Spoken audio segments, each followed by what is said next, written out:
રામ રામ ને સીતારામ. ફરીવાર હું આવી ગઈ છું નવા બ્લોગની સાથે. અહીંયા લસણ વાવી ગયું છે, બાજરો છે, એવી અનેક જેવી વસ્તુઓ છે, એવી આજ અમે તમને દેખાડવાના છીએ. બન્યા રહેજો અમારા વિડીયોમાં. મોર પણ ઘણો બધો આવી ગયો છે. પડખેની બાજુમાં મેથી, ધાણા, હળદર, બાજરો, ડુંગળી, સોળી, તુવેર એવી ઘણી બધી વસ્તુઓ મારી દાદાના વાવી ગયેલું છે. ટૂંક જ સમયમાં કેરીઓ આવવાની છે. તમે મારા વિડીયોમાં બન્યા રહેજો. ચાલો હવે તમને વાડીની બધી અનેક વસ્તુઓ દેખાડીએ.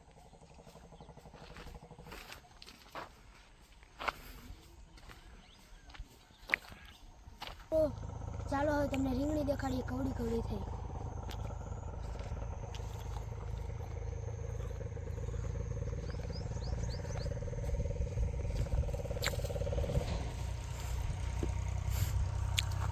એમાં રીંગણા જેમ છે એવડો મોટા આવી ગયા છે.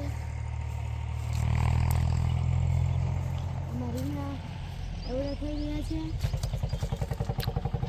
થોડાક સમયમાં મોટા થઈ જાય, શાક બનાવી છે એવડા. હળદર, ટમેટી,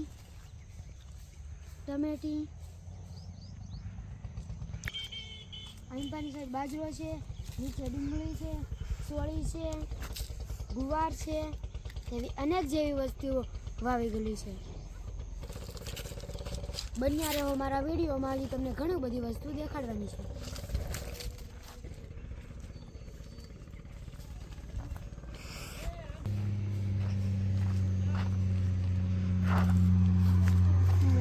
અનેક ઝાડવા છે, તેમાં તુવેર લૂંખે લટકાય છે.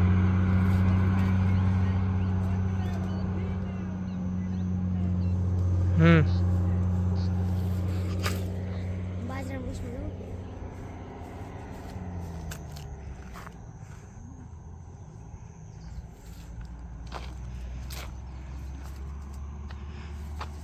અહીંયા પપૈયા, જમરૂકડી અને વાલોળ જેવી વસ્તુઓ પણ ઘણી બધી છે.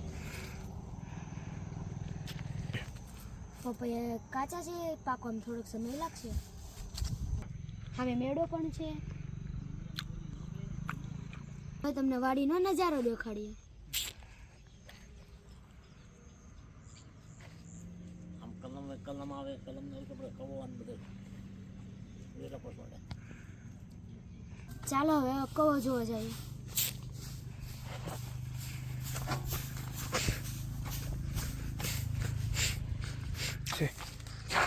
આ આંબાના નાના નાના છોડવા છે.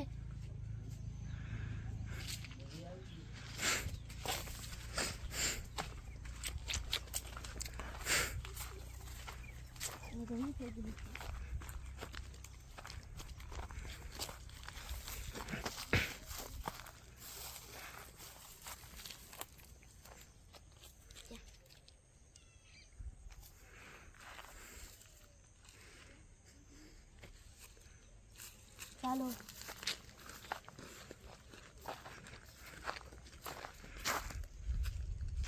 અહીંયા મીઠો લીમડો, સરીગવો, આંબાના છોડ, બાજરો, નારિયેળી તેવી અનેક જેવી વસ્તુઓ અહીંયા છે. જો તમને અમારા વિડીયો ગમતા હોય તો લાઈક કરો, શેર કરો અને અનેક વિડીયો જોતા રહો અને બેલ નોટિફિકેશન ઓન કરી દેજો. બ્લોગ અહીંયા સમાપ્ત કરીએ છીએ.